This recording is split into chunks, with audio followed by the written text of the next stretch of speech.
Hello everyone, my name is Lowko and welcome back to a professional match of StarCraft 2. Now what I've got for you today is a Protoss versus Protoss between two of the very best in that specific race. Spawning here in the right bottom side of the map, Death Aura, playing with the pink Protoss pieces. We're looking inside of the main base of Zest. His opponent, all the way in the opposite corner, playing with the blue Protoss probes, likewise also from South Korea, and likewise very, very successful when it comes to playing StarCraft 2. We have none other than Stats. Alrighty, so here we go. Now, I'll let you guys in on a little secret, okay? Don't tell anyone this. This is gonna be one of the secrets of the trade. Sometimes when I don't really know exactly what I want to go ahead and record for the day, what I end up doing is I select a bunch of pro gamer tournaments that have recently been played.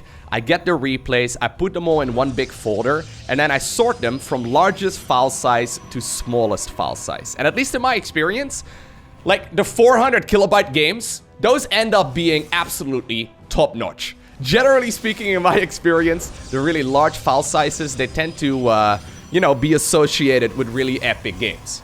Now, interestingly enough, I did the same thing today with a couple of the ESL Open Cups that have recently been played. And most of the time, right, it's like a Protoss versus Terran, or a Zerg versus Terran, or a Zerg versus Protoss that comes out on top. This time around, a Protoss versus Protoss was apparently the largest file size. Now, I casted a best of 5 series pretty recently as well of Protoss versus Protoss because a couple of you requested it. Random ass pylon right here in the middle of the map. This is not really a proxy, it's just, I don't know, a little bit further out than you would probably expect it if you were stats right here. Anyways, generally speaking, Protoss versus Protoss, it has a tendency to end really quickly. Like I said, I casted a best of 5 series pretty recently. I mean, I don't want to spoil it for you, but I'll go ahead and post a link to it down below in the description of this video. That one was played a little bit closer to the new balance patch going live. With the new multiplayer balance patch, a new Nexus ability has been introduced. By the way, it's going to be a Stargate. I don't even know if we can call this a proxy. He just decided to plant the second pylon in the middle of nowhere. Stats right now is scouting the perimeter of the map. He's probably not going to find that Stargate, so I guess that kind of like... Yeah, he's scouting everywhere. That kind of justifies that positioning. It's so random, but it actually makes sense, right? Because the opponent is likely to scout the edge of the map rather than like, you know, the center of it. Anyways, the new Nexus ability, the battery overcharge, I brought it up as well during that best of 5 series. It has a lot of potential to make defending a little bit easier. So I think what he's going to do is plant down a shield battery right over here. Is he? Yep, there we go. By the way, going to be an Oracle right now out of that Stargate. Not too unexpected. I also wouldn't be surprised to see a similar situation right over here for Zest. This is a thing that a lot of Protoss players have been doing recently in this matchup, where basically you power the shield battery right here on the low ground with the pylon on the high ground, so your opponent can't really get the snipe on that very easily because they need high ground vision in order to attack the pylon. And this positioning over here is great as well because you can overcharge that shield battery and then fight with stalkers over here and it's still going to be in range. Long story short, this is going to make defending a whole lot easier. Stargate, by the way, still not spotted. Oracle is going to go across the map unscouted, but I mean, there's already a couple of stalkers and then also a few of those sentries awaiting. One probe kill so far. He decides to go back around. That's going to be 2 probe kills and a little bit of lost mining time. Does that justify making 2 oracles and a Stargate? Not really, but I guess this will also keep stats pinned back for the time being to buy enough time right here to have that Nexus on the other side of the map to finish up as well.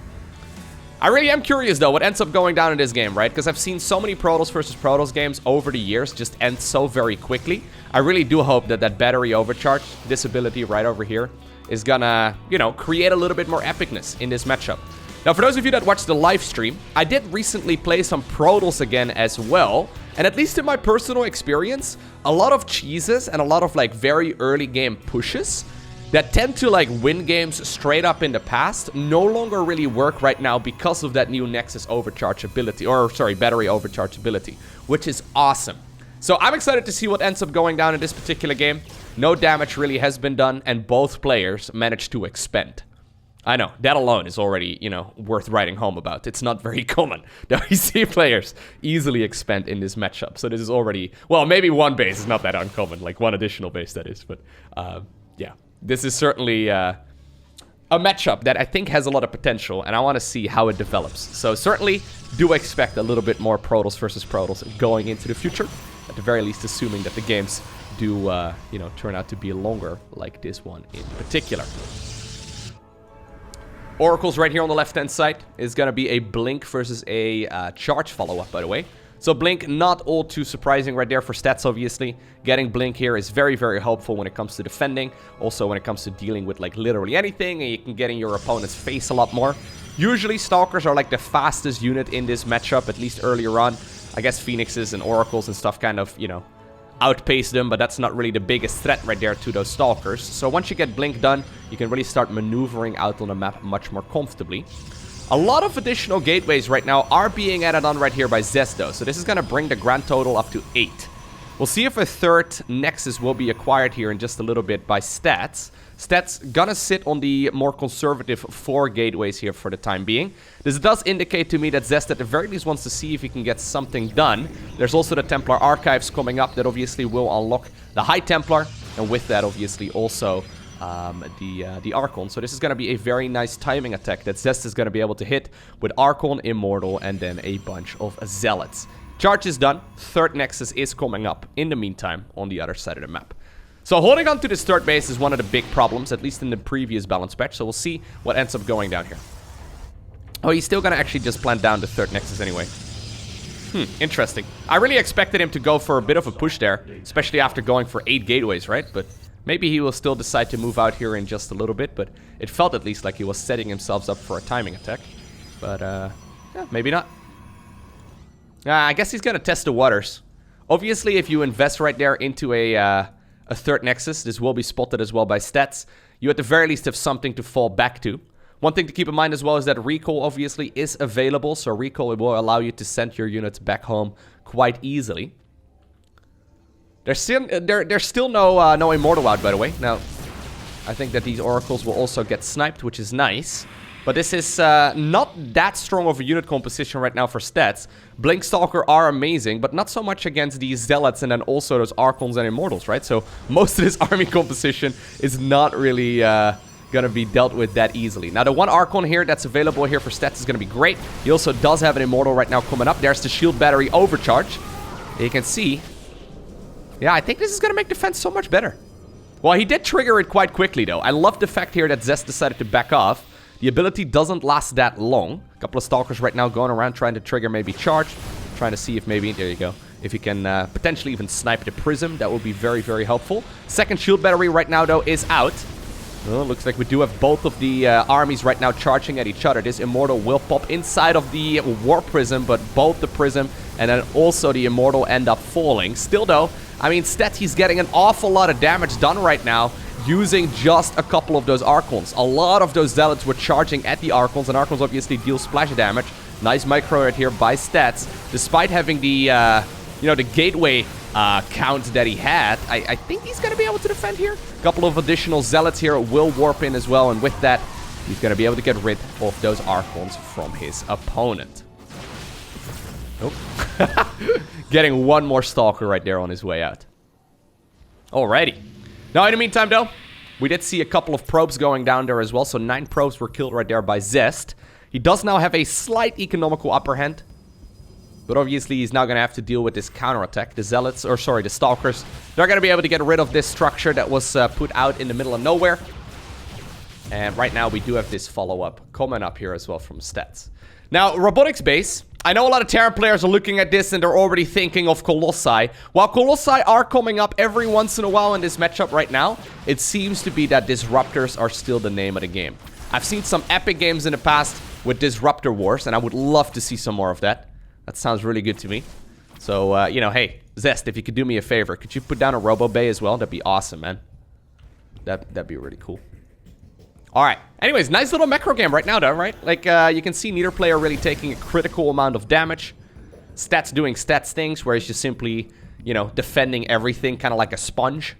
There, by the way, is the double Disruptor production coming up. Awesome stuff.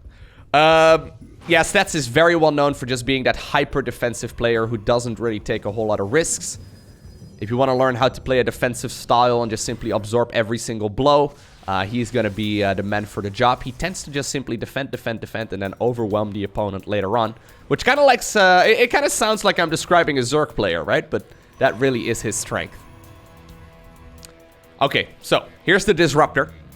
Disruptors have an ability, for those of you unfamiliar, called Purification Nova. It basically shoots forward like a ball of energy, I think is what it is, and then it explodes. However, it takes a couple of seconds before it explodes, and if you kill the Disruptor while the Purification Nova is still out, it cancels the Purification Nova.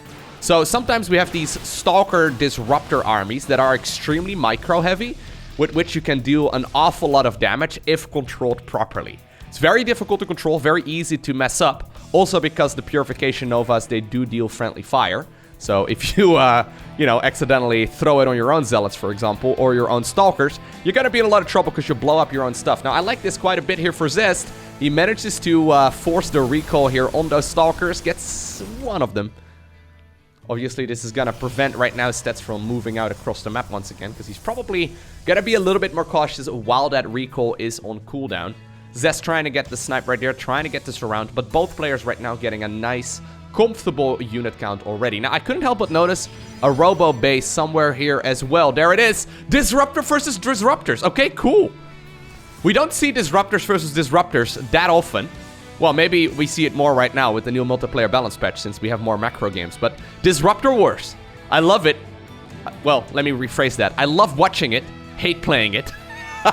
It's so easy to accidentally blow up your own army or to accidentally mess things up and, you know, find yourself in a really awkward spot.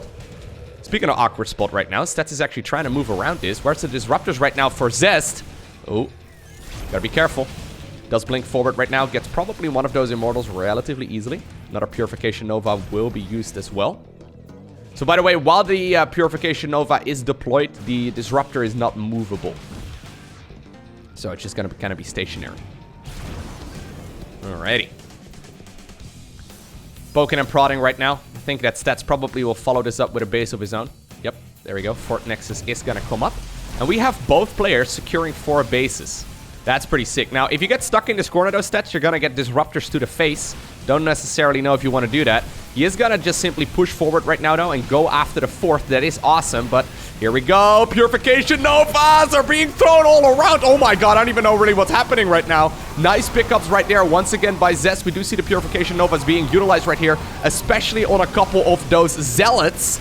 Awful lot of units right here stuck in the corner of the 4th base, and while the 4th Nexus was killed there, Stats is going to end up losing an awful lot of his units as well. Keep in mind though, he does have the economical upper hand here once that 4th base finishes up, but Zest right now is on the counter-attack.